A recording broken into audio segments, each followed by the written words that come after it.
ஆண்டவரும் மீட்பருமாகிய கிறிஸ்துவின் நாமத்தில் உங்களை வாழ்த்துகிறேன். கர்த்தர் மேல் பாரத்தை வைத்துவிடு, அவர் ஒருபோதும் உன்னை கைவிட மாட்டார். அவர் உங்களை விசாரிக்கிறவர் என்பதால் உங்கள் கவலையெல்லாம் அவர் மேல் வைத்து விடுங்கள். இனி தீங்கை காணாதிருப்பாய் வார்த்தையின்படி கர்த்தர் மேல் பாரத்தை வச்சு இந்த புதிய வருடத்தில் புதிய நாளில் புதிய ஆசீர்வாதத்திற்காக நாம் காத்திருக்கிறோம். கடந்த ஆண்டு முழுவதும் ஆண்டவர் நம்மை பாதுகாத்திருக்கிறார். எல்லா நிலையிலும் அவருடைய கிருபை நம்மோடு இருந்திருக்கு. நம்முடைய வாழ்வில் என்னென்ன சுகங்கள் கேட்டோமோ அத்தனை சுகத்தையும் அத்தனை இன்பங்களையும் அத்தனை வாழ்வையும் தந்திருக்கிறார். ஒருவேளை ஒரு சில நேரங்களில் கஷ்டம், வேதனை, துன்பம், மரணப்படுக்கை இப்படிப்பட்ட நேரத்தில் ஆண்டவர் நோக்கி ஜெபித்திருக்கிறோம். நம்முடைய ஜெபத்தை கேட்டு ஆண்டவர் விடுதலை கொடுத்திருக்கிறார். அவர் எப்பொழுதுமே அவர் உங்களை விசாரிக்கிறவர்.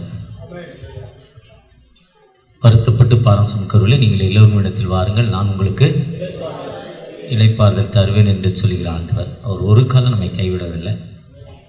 கடந்த நாட்களில், கடந்த மாதத்தில், இந்த மாதத்தில் கடந்த 11ஆம் தேதி இலங்கை பட்டணத்திற்கு நாம் குடும்பமாக கடந்து சென்றோம். முதல் சண்டே அங்கே, 2வது சண்டே 12ஆம் தேதி ஒரு கூட்டத்தை முடித்து தொடர்ச்சியாக அங்கிருந்து தம்பைங்கிற ஒரு ஹோட்டலுக்கு போயிருந்தோம். அங்கேருந்து எங்களுடைய சொந்த ஊருக்கு கடந்து போயிருந்தோம். அந்த ஹோட்டலில் ரொம்ப வெந்நீர், பயங்கர சூடு. நான் பச்சை தண்ணி வெந்நீர் கலந்து குளிக்காத ஆள். கலந்து குளித்தா உடனே தகராறு பண்ணோம். ஆனால் காலையில் குளிக்காமல் எங்கேயும் கிளம்ப மாட்டேன். அது ஃபாரின் ஹோட்டலுங்கிறதால ஹோட்டலில் பக்கெட்டும் கிடையாது, ஜக்கும் கிடையாது. ஃபாரின் டைப் ஹோட்டலில் பக்கெட் இருக்காது, ஜக்கு இருக்காது. அதான் ஃபாரின் ஹோட்டலு. வேறு வழி இல்லாமல் வெந்நீயும் பச்சை தண்ணியும் கலந்து குடிக்க வேண்டிய ஒரு சூழ்நிலை. அப்போவே தெரியும் ஏதோ கரெக்டாக பண்ணணும்.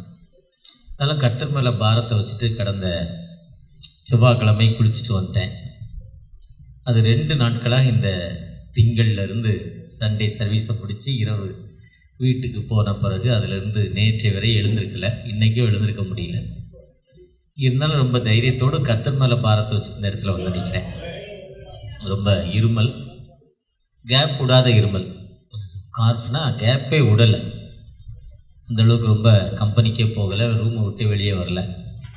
இருந்தாலும் ஒரு தைரியமாக 6 மணிக்கு மேலே எழுந்து வந்துட்டேன். அதனால தான் சொல்கிறேன், கர்த்தர் மேல் பாரத்தை வைத்துவிடு, அவர் ஒரு கால் உன்னை கைவிட மாட்டார். அவர் உங்களை விசாரிக்கிறவனுடைய உங்கள் கவலையெல்லாம் ஒரு மேலே வைத்திருங்க, உங்கள் இதயம் கலங்காது இருப்பதாக. வருத்தப்பட்டு பாரம் சுமக்கிறவர்களே, அதுக்கு ஏற்ற மாதிரி ஒரு அருமையான வாக்கு தத்துவத்தை நம்ம பாஸ்டர் போட்டுருக்கோம். இனி நீ தீங்கை, செப்பனியா 3:15 சொல்கிறார், இனி தீங்கை. ஏன்னா அவர் விடுதலை கொடுப்பதற்காகவே இந்த உலகத்திற்கு வந்தார். அவர் விடுதலை நாயகனாகவே இந்த உலகத்திற்கு வந்தார். அவரை நோக்கி பார்த்த முகங்கள் ஒரு கால் என்ன பண்ணதில்லை, வெட்கப்பட்டு போனதில்லை. ஆண்டவரை நோக்கி பார்க்குறப்போ ஆண்டவர் நிச்சயமாக ஒரு விடுதலை தரும் ஆண்டவர். அந்த ஆண்டவர் நம்மோடு கடந்து வந்திருக்கிறார். யோவான் 8:36, குமாரன் உங்களை விடுதலையாக்கினார், சன் செட் டு ஃப்ரீன்னு சொல்லப்பட்டிருக்கு. ஆண்டவர் உங்களுக்கு விடுதலை கொடுத்தால் நீங்கள் மெய்யாகவே விடுதலையாவீர்கள். ஒரு அருமையான வார்த்தை. விடுதலை தேடி மனுஷன் எங்கேயோ போய்கிட்டு இருக்கான். இன்றைக்கி அந்த விடுதலை வேணும் தான் நாங்கள் கூட கடந்த வாரத்தில் பல 100 கிலோமீட்டர் தலை பண்ணி நிறைய பணம் செலவு பண்ணி ஒரு அமைதியாக இருக்கணும், விடுதலை ஃப்ரீயாக இருக்கணும் வாழ்க்கையில் நினச்சிட்டு போனோம். இன்னும் ஒரு சிலர் வாழ்க்கையில் வியாதி நீங்குவதற்காக பல மருத்துவர்களை தேடி போகிறாங்க. சிலர் மன அமைதிக்காக மருத்துவரை நோக்கி போகிறாங்க. அப்படி ஒரு சில கிராமங்கள் நடந்து போகிறப்போ ஒரு மரத்தில் துணியாக தொங்கும். என்னன்னு கேட்டால் மனிதன் விடுதலைக்காக ஏதோ ஒரு தேவைக்காக அந்த ஒரு வேண்டுதலோடு அந்த மரத்தில் கொண்டே கட்டிடுறான். ஏதோ ஒரு ஞாபக சக்தியாக கட்டி வைக்கிறான். இது ஒவ்வொரு கிராமத்திலும் ஒரு சில இடங்களில் விடுதலைக்காக ஒரு சில ஊரில் இருக்கிற பாம்பு புத்து மேலே நிறையா துணியெல்லாம் கட்டி தேவைகள் மனிதனுக்கு இப்படி கிடைக்கிது, இப்படிலாம் விடுதலைக்காக மனிதன் அலைந்து கொண்டிருக்கிறான். விடுதலைங்கிறது ஒரு விடுதலையான வாழ்வு. ஒருவேளை நம்முடைய தேசத்தின் கூட ஒரு விடுதலை பெற்று இந்திய சுதந்திரம் பெற்று ஒரு குடியுரிமை பெற்ற ஒரு வாரம் அது. வருகிற ஜனவரி 26ஆம் தேதி நாம் குடியுரிமையை கொண்டாடப் போகிறோம், ஒரு விடுதலையை தேடி. உண்மையான விடுதலை மனிதன் எப்படி இருக்கான்? உண்மையான விடுதலை மனிதன் வாழ்கிறானா? இலங்கை பட்டணத்துக்கு போயிருக்கப்போ அன்றைக்கி கடந்த ஞாயிற்றுக்கிழமை 12ஆம் தேதி ஒரு இரவில் ஒரு பாஸ்டர் அவருடைய பொண்ணும் அவருடைய மகனும் நீண்ட தூரம் 6 மணி நேரம் ஒரு ஆட்டோவில் வந்து என்னை பார்க்க வந்தாங்க. கேட்டால், ஐயா உணவு இல்லை, எங்களுக்கு உணவு இல்லை, எங்களுடைய வாழ்க்கையில் அமைதி இல்லை, எங்கள் வாழ்க்கையில் இங்கே ஒரு இன பிரச்சனை, ஒரு மத பிரச்சனை, ஒரு ஜாதிய பிரச்சனை வந்த பிறகு இந்த தேசம் அழிஞ்சிட்டு நாங்கள் பின்தங்கின நிலைமையில் இருக்கிறோம். சென்னையிலேருந்து ஒரு குறிப்பிட்ட அந்த பெஞ்சமின்கிற ஒரு பாஸ்டர் வந்து எங்களுக்கு அன்றைக்கி ஒரு பிரியாணி உணவு கொடுத்தாரு, சிக்கன் பிரியாணி. ஆளுக்கு 4 கிலோ ரைஸ் கொடுத்தாரு. கிட்டத்தட்ட ஒரு அவங்க ஊர் பணத்துக்கு 50 லட்ச ரூபா செலவு பண்ணிட்டு போனார். நம்ம ஊர் பணத்துக்கு ஒரு 10 லட்ச ரூபா செலவு பண்ணாரா. எங்கள் வாழ்க்கையில் நாங்கள் 1 வருடம் கழித்து சாப்பிட்ட உணவு, ஒரு அமைதி இல்லாத நிலைமை, உடுக்க நல்ல உடை இல்லை, நீங்கள் முடிஞ்சால் வந்து பாருங்கன்னு இப்படி ஏக்கத்தோடு அலைந்து திரிந்து கொண்டிருக்கும் மக்கள். ரஷ்யா நாட்டில் ரஷ்யாவுக்கும் உக்ரைனுக்கும் சண்டை. உக்ரைன் சின்ன நாடு, ரஷ்யா பெரிய நாடு. ரஷ்யாவை க்ளோஸ் பண்ணுவதற்காக பெரிய நாடுகள் ஒன்றாக இருந்து உக்ரைனை பயன்படுத்துது. ஒரு விடுதலை இல்லாத வாழ்வு, அந்த மக்களுக்கு ஒரு அமைதி இல்லாத வாழ்வு. விடுதலை என்பது கடந்த நாட்களில் ஆப்கானிஸ்தானத்தில் பெரிய குண்டு மழை பொழிஞ்சாங்க, மனித வெடிகுண்டு, இதெல்லாம் விடுதலை இல்லாத வாழ்வு. விடுதலை என்பது மனிதன் எப்படி ஒரு விடுதலை வாழ்க்கையில் அமைதி, சுகம், சந்தோஷம் பெறணும். அதுக்கு தான் இயேசு கிறிஸ்து ஏசாயா 9:6 வந்தார். நமக்கு ஒரு பாலகன் பிறந்தார், நமக்கு ஒரு குமாரன் கொடுக்கப்பட்டார், கர்த்தரின் தோளின் மேல் இருக்கும், அவர் நாமம் அதிசயமானவர், ஆலோசனை கர்த்தா, வல்லமையுள்ள தேவன், நித்திய பிதா, சமாதான பிரபு. அவர் நாமம் அதிசயமானவர், அவர் வல்லமை உள்ளவர், நித்திய பிதா. அந்த விடுதலைக்காக மனிதன் எப்படிப்பட்ட வாழ்வை தேடிக்கொண்டிருக்கிறான். ஒருவேளை நீங்கள் நானோ உண்மையான விடுதலை, மனதில் ஒரு அமைதி வரணும்னா அதுதான் இயேசு கிறிஸ்து பிறந்த செய்தி. லூக்கா 2ஆம் அதிகாரம். எல்லா மக்களுக்கும் இந்த சந்தோஷத்தை உண்டாக்கும் நற்செய்தி உங்களுக்கு அறிவிக்கிறேன். கர்த்தராகிய கிறிஸ்துவின் இரட்சகர் உங்களுக்கு தாவீதின் ஊரிலே இருந்திருக்கிறார். பிள்ளையை துணிகளில் சுற்றி முன்னணியிலே கிடைத்திருக்க காண்பீர்கள். இதுவே உங்களுக்கு அடையாளம். எல்லா மக்களுக்கும் great joy to the nation, எல்லா மக்களுக்கும் சந்தோஷம். அதுதான் லூக்கா 1ஆம் அதிகாரம் 78ஆம் வசனத்தில், அந்தகாரத்திலும் மரணத்திலும் இருக்கும் மக்களுக்கு விடுதலை கொடுக்கும், நம்முடைய கால்களை சமாதானத்தில் வழிநடத்தவும் இரக்கத்தினாலே அந்த அருணோதயம் அங்கு நம்மை சந்திக்க வந்திருக்கு. நம்முடைய கால்களை சமாதானத்தில் வழிநடத்த. இப்போ நான் ரொம்ப பயமாக இருக்கிறேன், எப்போ இருமல் வரும்னு தெரியாது. இருமல் வந்தால் 2 நிமிஷம் 3 நிமிஷம் நிற்காது. ஒரு அமைதி இல்லாத நிலைமை எனக்கு, ஏதோ ஒரு பாவம். ஆனால் ரொம்ப கண்ணீரோடு ஜெபிச்சுட்டு வந்திருக்கேன். கண்டிப்பாக போவேன். என் மனைவி கிளம்புறங்கிறப்போ ஒன்று சொல்லலை, கிளம்புனப்புற பயங்கர கலட்டான். கிளம்புறப்போ ஒன்று சொல்லணுன்னு டக்குன்னு கிளம்பிட்டேன் 6:15. ஆனால் இது ஒரு விடுதலையற்ற வாழ்வு, ஒரு விடுதலை இல்லாத வாழ்வு. நம்ம விடுதலையை தேடி மனிதன் அங்கங்கே அலைந்து கொண்டிருக்கான். ஒரு ஊரில் ஸ்மித், யூரோப் கண்ட்ரிஸில் ஸ்மித் பெரிய ஊழியர், பயங்கரமான ஒரு பெரிய ஊழியர். எப்படி பெரிய ஊழியர்னா ஸ்மித்து, அவர் ஆண்டவரை ஏற்றுக்கொள்ளலை, அவங்க மனைவி ஆண்டவரை ஏற்றுக்கொண்டாங்க.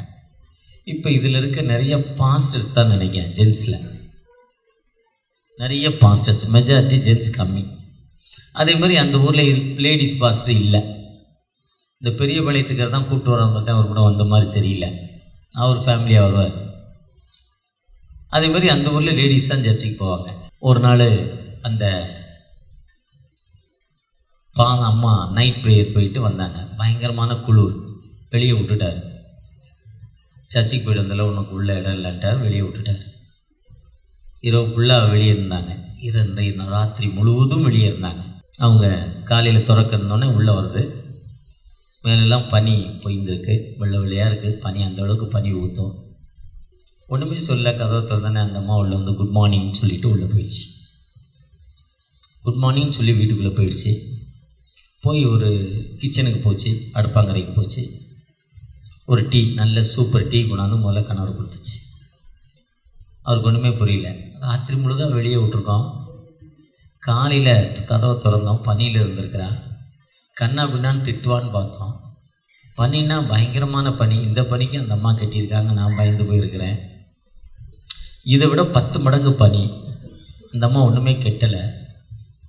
இவ்வளோ அழகாக டீ கொடுக்குறால அந்த அம்மாவுடைய அந்த வரவேற்பு அவரை மனதை மாற்றிடுச்சு. அவர் பெரிய ஊழியக்காரர், பயங்கரமான வல்லமை நிறைந்த ஊழியக்காரர். அவரோட இடத்துல பிரசங்கம் பண்ணிகிட்டு இருக்கார். அதில் வந்து ஒரு நாத்திகன் எழுந்து, நீங்கள் உண்மையான ஊழியராக இருந்தால் நீங்கள் என்னை இந்த இடத்துல சந்திங்க. இது நான் திருக்கண்டலம் 2 ஊர் இருக்குது, அங்கே ஒரு திருக்கண்டலம் இருக்குது, இங்கே ஒரு திருக்கண்டலம் இருக்குது. இதுக்கு பொதுவான இடம் கன்னிகைப்பேரு. இந்த இடத்துல நான் சந்திக்கிறேன், நீங்கள் உங்கள் கடவுள் பெரியவன்னு என்னை ப்ரூவ் பண்ணுங்கன்னு ஒரு நாத்திகர் சொன்னாராம். சொல்லிட்டாராம், லெட்ரு கொடுத்துட்டாராம் மெசேஜில் உள்ள. இந்த மெசேஜில் லெட்ரு வந்தோன்னா அந்த மெசேஜில் லெட்ரு படிக்கிறாரு. படிச்சுட்டு சொன்னார், உங்களை சந்திப்பதற்கு நீங்கள் சொல்கிற டைமில் ஆயத்தமாக இருக்கிறேன். ஆனால் ஒரு கண்டிஷன், உங்கள் நாத்திகத்தில் குடிக்காமல், நான் நாத்திகத்தை ஏற்றுக்கொண்ட பிறகு நான் குடிக்காமல் எத்தனை பேர் இருக்கிறேன் நீங்கள் ஒரு லிஸ்ட்டு கொண்டு வாங்க. கேன்சர்னால பிடிப்பட்ட இத்தனை பேர் நாங்கள் விடுதலை பெற்றிருக்கோம், ஒரு லிஸ்ட்டு கொண்டு வாங்க. ஸ்டமக் பெயின்லாம் இத்தனை பேர் விடுதலை பெற்றிருக்கோம், அந்த லிஸ்ட்டு கொண்டு வாங்க. எங்களுக்கு இதுவரை குழந்தை பாக்கியில் நாங்கள் நாத்திகத்தை ஏற்றுக்கொண்ட பிறகு இத்தனை குழந்தை பிறந்தது, நீங்கள் லிஸ்ட்டு கொண்டு வாங்க. நான் சொன்ன மாதிரி லிஸ்ட்டு எங்கள் கிறிஸ்தவத்தை ஏற்றுக்கொண்ட பிறகு, எங்கள் இயேசுநாதரை ஏற்றுக்கொண்ட பிறகு நாங்கள் இத்தனை பேர் கொண்டு வரோம், அந்த இடத்த கொண்டு வருவோம். மக்கள் மத்தியில் நம்ம இது ப்ரூவ் பண்ணுவோம், நாத்திகமாக கிறிஸ்தவமானு இன்னும் ஒரு லெட்ரு அவருக்கு அதே ஓப்பன் மீட்டிங்கில் சொல்லிட்டாராம். அவர் டேட்டும் கொடுக்கல, எங்கே இருந்தாலும் ஓடில. ஒருவேளை இதுதான் கிறிஸ்தவம். கிறிஸ்தவம் என்பது மனிதனுக்கு விடுதலை கொடுப்பதற்காக வந்தது. கிறிஸ்தவம் என்பது மதம் அல்ல, கிறிஸ்தவம் என்பது ஒரு மார்க்கம். கிறிஸ்து இருக்க வரை திருச்சபைகள் திறக்கப்படலை, திருச்சபைகள் உருவாக்கப்படலை. கிறிஸ்து ஆதி கிறிஸ்துவ மத்தியில் திருச்சபைகள், ஆதி கிறிஸ்துவ தான் திருச்சபை. இயேசு கிறிஸ்து இருக்க வரை இது ஜெயகிறிஸ்து தேவாலயம் உருவாக்கப்படலை, தென்னிந்திய திருச்சபை உருவாக்கப்படலை, வட இந்திய திருச்சபை உருவாக்கப்படலை. இல்லை, இதில் இருக்க அநேக திருச்சபை இயேசுவே வழி சத்தியம் ஜீவன் சொல்லப்படலை. ஒருவேளை நம்ம இயேசுதாசுடைய சர்ச்சு பேர் என்ன, உன்னை காண்கிற தேவன், அப்படி ஒரு திருச்சபை உருவாக்கப்படலை. இயேசு கிறிஸ்துவர் இருக்கிறவரை திருச்சபை உருவாக்கப்படலை. இயேசு கிறிஸ்து இருக்கிறவரை மனிதனுக்கு மார்க்கம். இது மார்க்கம் என்பது வழி, இதுவே வழி சத்தியம் ஜீவன். ஜீவனை கொடுப்பதை இயேசு கிறிஸ்து உலகத்திற்கு வந்தார். எந்த மனிதன் அவரை நோக்கி பார்க்கிறானோ அந்த மனிதனுக்கு விடுதலை கொடுப்பதற்காக இயேசு கிறிஸ்து வந்தார். இதுதாங்க விடுதலை, இதுதாங்க சத்தியம். ஒருவேளை இந்த புதிய வருஷத்தில், புதிய மாதத்தில், புதிய ஒரு 21 நாட்களை முடித்து 22ஆவது தேதி மாலை வேளத்தில் எனக்கு இந்த நாளில் எனக்கு ஒரு விடுதலை வேணும்பா, எனக்கு ஒரு ஆசீர்வாதம் கேட்கிறப்போ நிச்சயமாக ஒரு விடுதலை கொடுக்க ஒரு உயிருள்ள ஆண்டவர் நம்மோடு கடந்து வந்திருக்கிறார். அந்த விடுதலை நச்செய்தாங்கன்னா, ஒருவேளை எனக்கு ஒரு நல்ல விடுதலை இதுவரை கிட்டத்தட்ட ஆரம்பிச்சு கிட்டத்தட்ட ஒரு 10-15 நிமிடங்கள் ஓடிடுச்சு. 15 நிமிடங்கள் எனக்கு ஆண்டவர் ஒரு பெரிய விடுதலை தந்திருக்கிறான்னா, அந்த ஜீவனுள்ள ஆண்டவர் உங்களுக்கு நிச்சயமா ஒரு விடுதலை தருவதற்கு, அந்த ஆண்டவர் எல்லா நிலையிலும் உங்களை உயர்த்துவதற்கு ஆயத்தமுள்ள தகப்பனாய் காணப்படுகிறார். பொல்லா உலக சிற்றின்பங்கள் எல்லாம் அழியும் மாயை, பொல்லா உலக சிற்றின்பங்கள் எல்லாம் அழியும் மாயை, காணாய் நிலையான சந்தோஷம் பூவினி கர்த்தாவின் நன்மண்டை வா.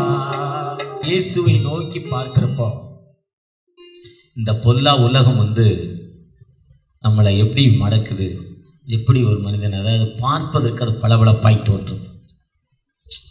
ஒயின் ஷாப்பில் நீங்கள் குடிங்கன்னு பெரிய லைட்டு போடல, ஷோ பண்ணலை, சும்மா ஒரு ஜாலியாக ஃப்ரெண்ட்ஸோட பிறந்தநாள் ஃபங்க்ஷன், ஏதோ ஒரு நிகழ்வு, சும்மா ஒரு ஜாலியாக டைம் பாஸிங் லைட்டாக ஒயின் ஸ்டார்ட் பண்ணுறோம். இல்லை ஒரு நண்பர் லைட்டாக ஒரு சிகரெட்டு, இதை புகை புண்பட்ட நெஞ்ச புகை விட்டு ஆத்திரான்னு கொடுத்து அப்படி பழக்கிறேன். பொதுவாக புகையில் போடுறது, வேலை செய்கிற இடத்துல பல்வலி வந்தோன்னா பல்வலி தானப்பா, இந்த ஒரு செட்டு புயல் இதில் வை, பல்வலி போயிடும். அந்த புயலோட கசப்பு உரைப்பும் அந்த வலியை விட அதிகமானது. அந்த கசப்பு உரைப்பு உள்ளப்போ அந்த வலி அப்போ தெரியல, அதுக்கப்புறம் அதுக்கு ட்ரக்குக்கு அடிமையாயிடும். கடைசியில் பார்த்தீங்கன்னா அவன் வாங்குகிற சம்பளத்தை விட்டுட்டு முழுமையாகவே அந்த ட்ரக்குக்கு அடிமையாகிறான். அவன் வாங்குகிற சம்பளத்தை விட்டுட்டு மனைவியை மறந்துடுறான், பிள்ளைகளை மறந்துடுறான், குடும்பத்தை மறந்துடுறான், தன்னுடைய தேவைகளை மறந்துடுறான். இப்போ அவன் அதிலிருந்து விடுதலை வர முடியல. அந்த சிகரெட் பிடிக்கிற பழக்கத்துக்கு பார்த்தீங்கன்னா, சிகரெட் பிடிக்கலாம், என்ன வரல, யூரின் வரல, மோஷன் வரல, தூக்கம் வரலன்னு சொல்கிறான். குடிக்கிறவன்ட்ட சொல்கிறான், நீ இவ்வளோ நாள் குடிச்சிட்ட, உன்னை கையெல்லாம் ஆடுது, நீ குடியை விட்டுட்டேன்னா என்ன ஆகும், உனக்கு பேரல் அட்டாக் ஆகிரும்னு அவனை ஏமாத்துறான். அதெல்லாம் ட்ரக்குக்கு அடிமையாகிட்டு அப்படியே ஏமாத்துறான். புகையில போடுறவனை பழகிட்டிங்கன்னா, புகையில போடுறவனை சொல்கிறான், இனிமேல் அந்த பல்லில் ஏற்கனவே கரையாகி எல்லா ஒரு பல்லு சொத்தை பிடிக்குது, அதோட தப்பிச்சிருப்பாங்க. இப்போ எல்லா பல்லும் போய் வயரும் பசி இல்லாமல் உள்ள கேன்சர் உருவாகி சாகிற நிலைமை, சாப்பிடாத அல்சர் ட்ரபுள், இப்படி பல கஷ்டங்கள் வேதனைகள்.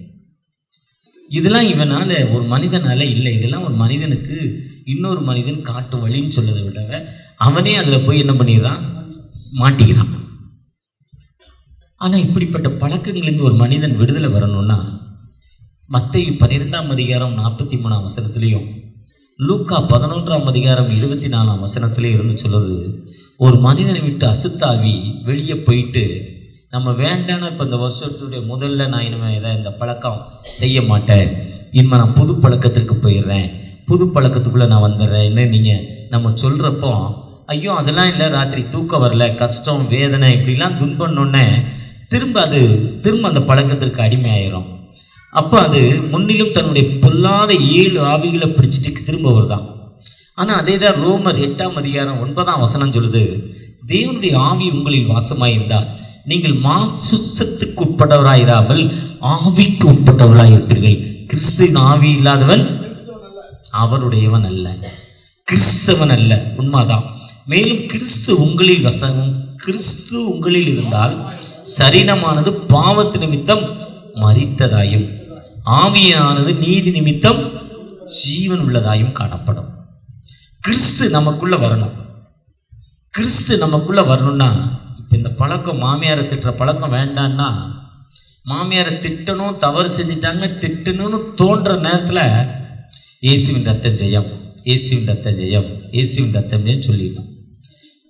மருமகளுக்கு வீட்டுக்கார் வந்தோன்னா அம்மாவை போட்டு கொடுக்கணும், மாமியாரை போட்டு கொடுக்கணும்னு எண்ணம் வருதுன்னு வைங்க. அந்த எண்ணம் வர்றப்போ, வீட்டுக்கார் வர்றப்போ ஆட்டோமேட்டிக்காக ஒரு முழங்கால் போட்டு தகப்பனே நீ மன்னிங்கன்னு சொல்லுங்க, அந்த ஆவி மாறிடும். அதுதான் விடுதலை. வீட்டுக்குள்ள அந்த சமாதானம் குறைவு நம்ம தான் காரணம். ஒருத்தர் கோபமாக பேசுகிறோம், கோபமாக பேசிப்போ யார்கிட்ட நான் கோபமாக பேசி சண்டை வந்துடும். அப்போ நான் என்ன சொல்லுவேன், கர்த்தருக்கு பயப்படும் ஞானத்தின் ஆரம்பம், மேன்மைக்கு முன்னது தாழ்மை, என்னை அம்பிள் பண்ணிக்கோங்கப்பா. நான் ஜெபம் பண்ணிட்டு ஒருத்தர் பேச ஆரம்பித்தா அவங்க ஆஃப் ஆயிடுவாங்க என்கிட்ட வந்து. ஆனால் அந்த ஜெபம் இல்லாமல் நான் பேச ஆரம்பித்தா நான் பெரிய இழப்பை சந்திக்கக்கூடிய நிலைமை இருக்கும். திருப்பி சாரி சொல்லணும் அவங்ககிட்ட 10 பேர் முன்னால். அந்த இழப்பை நான் சரி கட்டேன்னா சாட்சி. நான் பெரிய பிஸ்னஸ் மேனுங்கிறதால என்னுடைய ப்ராக்டிக்கல் அனுபவத்தில் எந்ததையும் ஃபேஸ் பண்ணணும்னா இயேசுவின் ரத்த ஜெயம். கர்த்தாவே எனக்கு ஞானத்தை தாங்க, எனக்கு புத்தியை தாங்க, எனக்கு கிருபையை தாங்க. இதுதான் விடுதலை. விடுதலை என்பது திருக்கண்டலத்திலேருந்து போய் அது என்ன ஒரு கன்னிகை பேரூரில் போயோ, இல்லை பெரியபாளையத்தில் போயோ, ஊத்துக்கோட்டையில் போயோ, இல்லை மெட்ராஸில் போயோ அமைதியை தேடி வர்றதில்லை, ஒரு விடுதலையை வாங்கிட்டு வர்றதில்லை. விடுதலை என்பது கிறிஸ்துவின் ஆவி நமக்குள்ளே வரணும். கிறிஸ்துவின் ஆவி நமக்குள்ளே எப்படின்னா, இவர் ஒரு பாட்டு பாடுவார், பிரியமானவனே உன் ஆத்துமா வாழ்வது போ எல்லாவற்றிலும் வாழ்ந்து சுகமாயிரு மகனே. ஆண்டவருடைய பிரியமான மகளாய் மாறணும்னா கர்த்தருடைய தூயாவுடைய மகிமை நம்மோடு கடந்து வரணும். அப்போ புதிய பலன், புதிய வல்லமை, புதிய அபிஷேகம். கர்த்தருடைய ஆவி வர்றப்போ, இன்னைக்கு நான் அதை வசனத்தை திங்க் பண்ணுறப்போ, போகலாமா வேண்டாமான்னு நினச்சி காலையில் திங்க் பண்ணி இருந்தாலும் ஒரு 2 வார்த்தையாவது எழுதிடுவோம். புது வருஷத்தில் ஒரு கூட்டத்தை கேன்சல் பண்ண வேண்டாம் முடிந்தவரை. 2 வார்த்தையமாய் திரும்புகிறப்போ அப்போஸ்தலர் 4ஆம் அதிகாரம் கடைசி பகுதியை வாசித்தேன். அனனியா சப்பிராள் எல்லாரும் ஒன்றா கூடனா, அவன் தனியாக வச்சுக்கல, இருக்கிறத பொதுவாக கொண்டாந்து சர்ச்சில் வச்சுட்டான், அவன் பிரிச்சுக்கிட்டான். சனிக்கிழமை ராத்திரி என்ன பண்ணான், மொத்தமாக கொண்டு வந்தான் சாப்பாட்டை. ஜெபம் பண்ணான், பாட்டு பாடினான், பிரசங்கம் பண்ணான். கொண்டு வந்ததை பிரித்து சாப்பிட்டுக்கிட்டாங்க. ஒருத்தர் இட்லி, ஒருத்தர் தோசை, ஒருத்தர் ஊத்தப்பம், ஒருத்தர் சப்பாத்தி, ஒருத்தர் பழைய சோறு, ஒருத்தர் பிரிஞ்சி, இப்படி பிரித்து சாப்பிட்டுக்கிட்டாங்க. எல்லாரும் தனக்குன்னு எதையுமே வச்சுக்கல. ஒருத்தர் பெரிய செயின், ஒருத்தர் சின்ன செயின்லாம் போட்டுக்கல. அதாவது பெரியாரை பற்றி இன்றைக்கி ஒரு நியூஸ் கேட்டேன். பெரியார்கிட்ட போய் அவர் பெரியார் மாளிகையில் மீட்டிங் நடத்த கேட்டாங்களாம், பெர்மிஷன். போடுறானா அரசியல்வாதிக்கெலாம் கொடுக்குறதுல ஓடுறானாலாம்.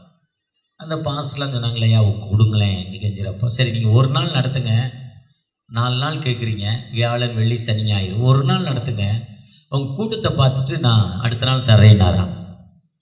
உடனே அவர் ஒரு நாள் கொடுத்துட்டாராம். வியாழக்கிழமை கூட்டத்தை பார்த்தாராம். அவர் தூரமாக இருந்து பார்த்தாராம். தூரமாக இருந்த கூட்டத்தை பார்த்துட்டு நீங்கள் 10 நாள் ஃப்ரீயாக நடத்திக்கோங்க, வாடகை வேண்டான்ட்டாராம். நான் சொல்லிவிட்டு அவர் திருச்சிக்கு மீட்டிங் போயிட்டாராம். திருச்சிக்கு மீட்டிங்கில் போய் மீட்டிங்கில் சொன்னாராம். அங்கே ஒரு பையன் இந்த வந்து கூட்டம் கேட்டான், கொடுத்தேன், ஒரு நாள் தான் கொடுத்தேன், எல்லா கோயிலும் வெள்ளைச்சேலை கட்டியிருக்கான், ஏற்றத்தாழ்வில் எல்லாம் ஒன்றா உட்காந்து சாப்பிட்றான், பெரியவன் சின்னவனே தெரியல, படித்தவன் படிக்காதவன் ஜாதி வேற்றுமெல்லாம் இல்லை, எல்லாம் ஒன்றா இருக்காங்க, எல்லாரும் ஒன்றா இருக்காங்கன்னு சொன்னாராம். இதுதான் கிறிஸ்தவம். யூதன் என்றும் இல்லை, கிரேக்கன் என்றும் இல்லை, அடிமை என்றும் இல்லை, ஆண் என்றும் இல்லை, பெண் என்றும் இல்லை, கிறிஸ்தவம் தான். நான் பவுலை சேர்ந்தவன் என்றும் கேபாய் சேர்ந்தவன் என்றும் அப்போலோவை சேர்ந்தவன் என்றும் இல்லை, கிறிஸ்து பிரிந்திருக்கிறாரா? பவுலி நான் பேரில் பேதுருவின் பேரில் ஞானஸ்தானம் கொடுக்குறாங்களா? கிறிஸ்துவின் நாமம் தானப்பான்னு சொன்னார். இதுதான் கிறிஸ்தவம். அதுதான் ஆதி கிறிஸ்தவ மக்கள் என்னதாங்க, எல்லாத்தையும் கொண்டாந்து வச்சாங்க, மொத்தமாக சாப்பிட்டாங்க. அந்த அனனியா சப்பிரால் மட்டும், அந்த அனனியாவுக்கு திடீர்னு ஞாபகம் கொஞ்சம் மட்டும் எடுத்து வச்சுக்கலாம்னு மனசில் ஒரு ஐடியா வந்து தான் மனைவி அறிய வஞ்சித்து வச்சானா. தெளிவாக வசனம் சொல்லுது, மனைவி தெரிய எடுத்து வச்சானா.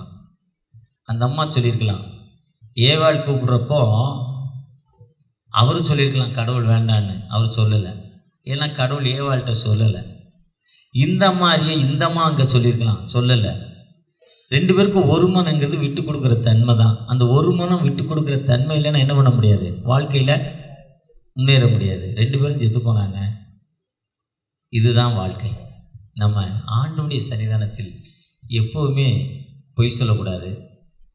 ஆண்டவருடைய தூயாருடைய மகிமை நமக்குள்ளே இருக்கிறப்போ, ஆதி கிறிஸ்துவ மத்தியில் இருக்கிறப்போ, அந்த 4ஆம் அதிகாரத்தில் கேட்குறாங்க, ஏன்பா உங்களுக்கு இது எப்படிப்பா இது வந்துச்சு, நீங்கள் எப்படி இது சொல்கிறீங்க, நீங்கள் எப்படி சொல்கிறீங்க இன்னும் கேட்குறாங்க. எந்த நாமத்தினால் இவைகளை பேசுகிறீங்கன்னு கேட்குறாங்க.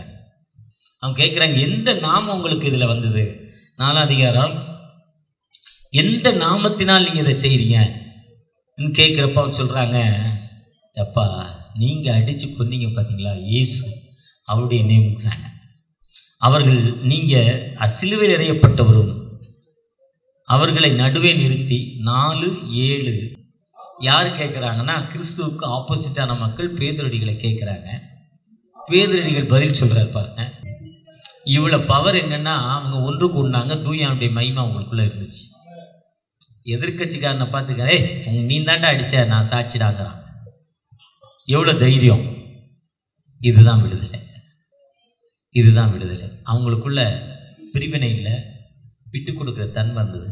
இன்றைக்கி இங்கன்னு இல்லை, அது 2000 ஆண்டுகளுக்கு முன்னால் நடந்த சம்பவம். கிறிஸ்மஸுக்கு பார்த்தீங்கன்னா 3 நாள் யாருமே எதுவுமே கொண்டு வர்றதில்லை. ஏன் யாருன்னு தெரில. காலையில் பொறி இவ்வளோ தட்டில் போடுறாங்க, பொறி இவ்வளோ பொறி தட்டி தான் உணவு, காலை உணவு. மத்தியானம் ரைஸு 10 ரூபா வாங்கினாங்க. நான் ஒரு வருஷம் போய்ட்டு காசு வாங்கக்கூடாதுறான்ட்டேன். காசு வாங்காதரா, ஃப்ரீயாக சாப்பாடு கொடு. அவன் காணிக்கை பெட்டியில் போட்டு போகிறான் காசை. 10 ரூபாய்க்கு பதில் 20 ரூபா போட போகிறான். இவ்வளோ ரைஸு, தால், கொஞ்சம் சிக்கனு, வேறு ஒன்றும் உணவு இல்லை. ஒரு வேளை உணவு, ஒரு வேளை பொறி. 3 நாள் படுக்கிற இடம் பனி ஊற்றுது, பள்ளம், பாம்புலாம் இருக்குது, அதுக்குள்ளே தான் படுத்துருக்காங்க. காலைல லைனில் நிற்காம பாத்ரூமில். ஆதி கிறிஸ்தவத்தில் எப்படி இருந்தாங்களோ அதே மக்கள் இன்றைக்கி அப்படி இருக்காங்க. இன்றைக்கி நம்ம மக்கள் ஒரு இடத்துக்கு கூப்பிட்டு போனால் அப்படி இருப்பாங்களா? ஒரு கேம்பு கூப்பிட்டு போனால் அப்படி இருப்பாங்களா? எத்தனை பெட்ரூம் இருக்குது, போனோன்னு ரூம் கொடுக்கணும். என்ன இந்த பாஸ்ட்டு கூப்பிட்டு வந்து இப்படி பிராணனை வாங்குறாரு? ப்ராக்டிக்கலாக என் அனுபவத்தில் சொல்கிறேன். என்ன ரூம் இருக்குது, எவ்வளோ வசதி இருக்குது, ஏன் இப்படி லாட்ஜி போட்டாங்க? நல்ல லாட்ஜாக போட்டுக்கலாமே. ஆனால் இன்றைக்கி அந்த புது கிறிஸ்தவர்கள் அப்படி இல்லை, பழைய கிறிஸ்தவர்கள் அப்படி இருக்கோம். ஒருவேளை நீங்கள் நானும் ஆண்டோடைய சன்னிதானத்தில் ஒன்று கூடி வந்திருக்கிற எல்லாவற்றையும் வெறுத்து நம்ம பொதுவாக அனுபவிக்கிறப்போ ஆண்டவருக்கு விடுதலை கொடுக்க மாட்டவர், வாழ்வு கொடுக்க மாட்டவர். அதான் சும்மா சொல்றார், குமாரன் உங்களை விடுதலையாக்கினார். குமாரன் அந்த எண்ணம் தர்றது யாருன்னா ஆண்டவர் தான். இருக்கிறது போதும்பா, எது இருக்கிறது போதுங்கிற அந்த எண்ணம் நிறைய இடத்துல எனக்கே வர்றதில்லை. நான் வர்ற ஆண்டவர்கிட்ட கேட்குறேன், இப்படிதான் இருக்கணும், ட்ராவல் இப்படிதான் இருக்கணும், இப்படிதான் இருக்கணும்னு நினைக்கிறோம். ஆனால் இருக்கிறது போதுங்கிற அந்த எண்ணங்கள் நம்ம மனதில் எப்போ வருதோ அப்போ ரிலீஃப் நமக்கு வரும், நிச்சயமாக ஃப்ரீ வரும். ஒருவேளை அப்படிப்பட்ட விடுதலை தேடி வரும் ஆண்டவர். இன்னைக்கு நம்ம தேசம் அப்படிப்பட்ட விடுதலையில் இல்லை. உண்மையான ஒரு சுதந்திரமோ, உண்மையான குடியில் மக்கள் அழிந்து கொண்டிருக்காங்க. ஒரு தலைவர் சொல்கிறாரு, தமிழகம் குடியினால் அழிந்து கொண்டிருக்குங்கிறாரு. ஆனால் அவங்கள ஆளும் தேசத்தில் இதோட அதிகமாக குடியில் அழிந்துட்டு இருக்காங்க. அதை மறந்து அவர் பேசி கொண்டிருக்கிறார். அவர் ஆளும் தேசத்தில் இதோட குடி அதிகமாகி போய்கிட்டு இருக்கு. 2 மாநிலம் தான், பீகார், குஜராத். 2 ஊரில் தான் ஒயின் ஷாப் இல்லை. இந்தியாவில் 34 39 மாநிலத்தில் பீகார்லேயும் குஜராத்தில் மட்டும்தான், குஜராத்தில் காந்தி பிறந்த மண்ணும் திறக்க விடாமல் வச்சுருக்காங்க. பீகாரில் இப்போ இருக்க தலைவர் திறக்கலை, மூடிட்டார். மற்ற எல்லா மாநிலத்திலும் மக்கள் அடிமைப்பட்டு கிடக்கிறாங்க. இளைஞர்கள் அழிந்து கொண்டிருக்காங்க. கஞ்சா, அபின். நேற்று ஒருத்தர் முந்தா நாள் இரவு போலீஸ் ஸ்டேஷன்லேயே வந்து, அது எங்கள் இடத்துல இருக்கிற போலீஸ் ஸ்டேஷனில் வந்து ஃபயர் பண்ணி செத்து போனாராம். இவ்வளோ அடிமைத்தனமான வாழ்வு. இந்த மக்களுக்கு எங்கெங்கே விடுதலை வரும்? ஒருவேளை இந்த விடுதலைக்காகத்தான் நீங்களான இந்த புது வருஷத்தில் இந்த தேசம் விடுதலை பெறணும், இந்த தேசம் எல்லா நிலையிலும் உயர்வு பெறணும் என்று நம்ம அர்ப்பணிப்போடு நம்ம வாழ்வை அர்ப்பணிக்கிறப்போ நிச்சயமாக ஒரு விடுதலை கொடுக்கும் ஆண்டவர் நம்மோடு கடந்து வந்திருக்கிறார். அவரை நோக்கி பார்ப்போமா? அவரை நோக்கி பார்க்கிறப்போ நிச்சயமாகவே ஆண்டவர் விடுதலை கொடுப்பார். உம்முடைய அன்பு பெரியதுப்பா, உம்முடைய அன்பு வல்லமை உள்ளதுப்பா, உம்முடைய அன்பு எங்களை உயர்த்தும் அன்பு தகப்பன. என்ன வேதனையோடு, என்ன கண்ணீரோடு, என்ன துன்பங்களோடு நான் வேதனையோடு வந்து நிற்கிறேன்ப்பா. முடியாத நிலைமையாக இருந்தாலும் ஒரு 35 நிமிடங்கள் உடைய நாமத்தை அறிவிப்பதற்கு ஒரு புதிய வல்லமை, புதிய கிருபை, புதிய விடுதலை எனக்கு தந்திருக்கீங்க. அதே மாதிரி தகப்பனே, இதோ இந்த குளூரில் கூட தகப்பனே, வேதனையோடு, குடும்பத்தின் பிரச்சனையில், அமைதி இல்லாத நிலைமையில், இந்த புதிய வருடம் ஒரு ஆறுதல் இல்லாத வருடம், பல கஷ்டங்கள் வீடு சீஸ்க்கு வந்து நிற்குதுப்பா.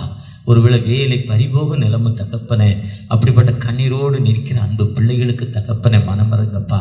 குடும்பத்தில் ஒரு அமைதி இல்லாத நிலைமை, பிள்ளைகள் மத்தியில் நல்ல உறவு இல்லை, திருச்சபை மத்தியில் ஒரு நல்ல நிலைமை இல்லை, ஏக்கத்தோடு கண்ணீரோடு இருக்கிற மத்தியில் உங்களுடைய பிரச்சனை இறங்கட்டும் தகப்பனே. அநேக ஊழியர்கள் பகுதியில் வந்திருக்காங்க தகப்பனே, ஒரு விசை கூட ஆசீர்வதிங்க, ஒரு விசை கூட உங்களுடைய பிரச்சனை அவர்களோடு வரட்டும், உங்களுடைய கிருபை அவர்களோடு வரட்டும். ஒவ்வொருவரையும் வழி நடத்துங்க, ஒவ்வொருவரையும் ஆசீர்வதிங்க. அறுவடை மிகுதியாலோ